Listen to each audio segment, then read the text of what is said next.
Session 2021 का question paper design भी CBSE ने साथ के साथ रिलीज कर दिया है, जहां पर सिलेबस रिडक्शन की इंफॉर्मेशन मिली है। साथ में ही क्या होगा क्वेश्चन पेपर का डिजाइन, वो एंटायरली चेंज हो चुका है। रिमेंबर, बिल्कुल बदल गया है क्वेश्चन पेपर का design for board examination as well as class 11।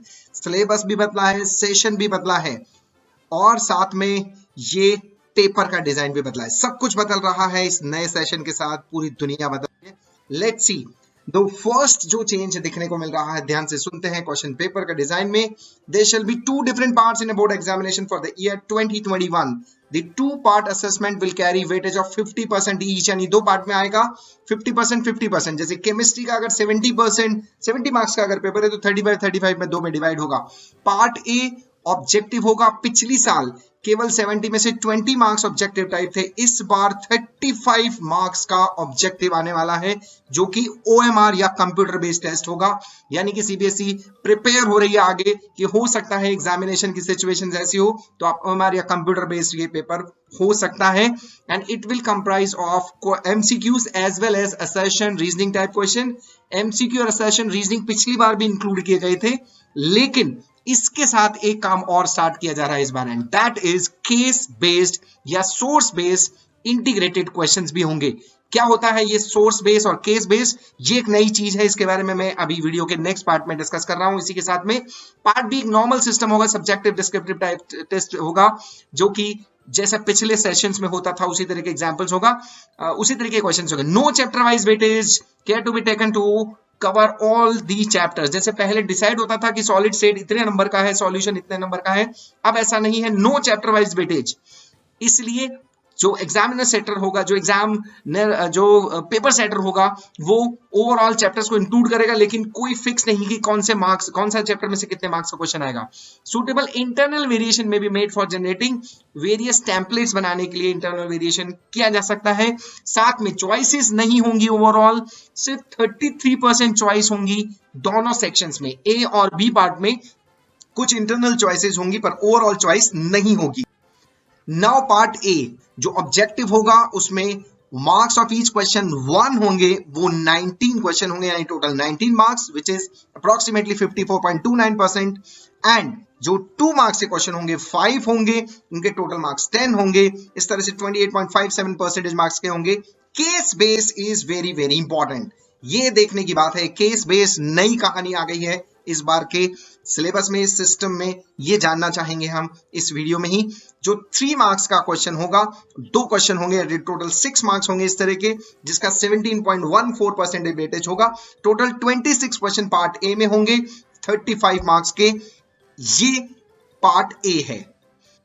Now question arises part B. Description paper होगा, शॉर्ट आंसर टाइप, 2 मार्क्स का क्वेश्चन, 4 क्वेश्चंस होंगे जिनमें इंटरनल चॉइसेस होंगी। टोटल मार्क्स 8 होंगे, 22.86% का ये क्राइटेरिया है। शॉर्ट आंसर टाइप होंगे 3 मार्क्स के, जिसमें नंबर ऑफ क्वेश्चन 4 होंगे, 12 मार्क्स का ये होगा अगेन, एंड 34.28% इसका वेटेज होगा।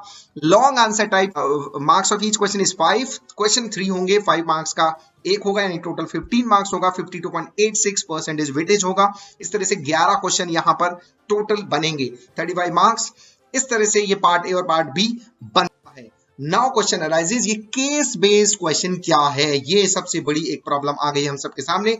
इस तरह का सिस्टम पहले कॉमर्स में, बिजनेस स्टडीज में इस तरह का केस बेस्ड क्वेश्चन आया करते थे, और अब केमिस्ट्री में, फिजिक्स में, बायोलॉजी में इनमें भी इंक्लूड किए जाएंगे। देखिए इस तरह का एक फिगर हमें दे रखा है, इस फिगर को ध्यान से देखिए। इसमें लिख रखा है डायरेक्शन फॉर यूजेस, कॉशंस और इंग्रेडिएंट्स और परसेंटेज एक्टिव इंग्रेडिएंट्स। ये सारी कहानी इसमें दे रखी होगी, लेवल दे रखा है हमें, और ये 4 क्वेश्चन पूछे हैं। This level represents which useful product? तो ध्यान से देखिएगा, इंग्रेडिएंट वाटर है, इथेनॉल, आइसोप्रोपेनॉल है, एंड बाकी सारे कुछ परसेंटेज में मिला हुआ है। तो ध्यान से देखते हैं तो ये कहीं ना कहीं एक सैनिटाइजर का एक लेवल नजर आ रहा है। तो this level represents which useful product? Sanitiser.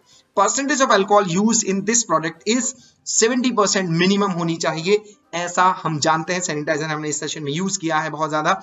What is the product, what if this product is diluted?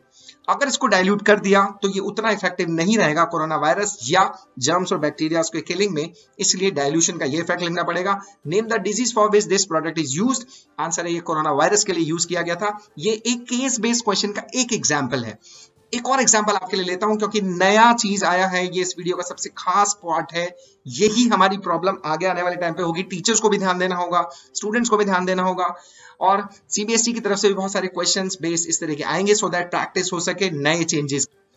एक और क्वेश्चन दिया है कि एक nuclear warfare, sometimes atomic warfare, thermal nuclear warfare is a military conflict. इस तरह का एक स्टेटमेंट दे रखा होगा, एक पैराग्राफ दे रखा होगा। इससे रिलेटेड क्वेश्चंस कैसे पूछे जा सकते हैं, इसे केस बेस्ड स्टडी बोल रहे हैं, केस बेस्ड क्वेश्चन बोल रहे हैं। Nuclear weapons are based on nuclear fusion या फिजन, ये क्वेश्चन पूछा गया एक बार। Define radioactivity and its harmful effect, क्या क्या इफेक्ट होते हैं इससे। Write expression for rate of radioactive disintegration, यानी कि केमिकल काइनेटिक्स से रिलेटेड क्वेश्चन है। हमें रेडियो एक्टिव डिसइंटीग्रेशन का फर्स्ट ऑर्डर जो रिएक्शंस रेट होता है वो यहाँ पे मेंशन करना है। Mention few positive aspects of radio activity, जैसे रेडियो एक्टिविटी की हेल्प से जो थर्मल पावर स्टेशंस हैं, जो एटॉमिक पावर स्टेशन है, वहां से हम इलेक्ट्रिसिटी प्रोड्यूस कर रहे हैं, ये भी इसका एक पॉजिटिव एस्पेक्ट है रेडियो एक्टिविटी का। ये रहेंगे क्वेश्चन बेस्ड क्वेश्चन, इसी तरह के केस बेस्ड क्वेश्चन रहेंगे, और इसी तरह के एस्पेक्ट फिजिक्स और बायोलॉजी और बाकी सब्जेक्ट्स में भी इंट्रोड्यूस किए गए हैं, ध्यान देना होगा। ऑल्दो इंग्लिश में अभी इस तरह का कोई चेंजेस अभी नहीं पता चले हैं।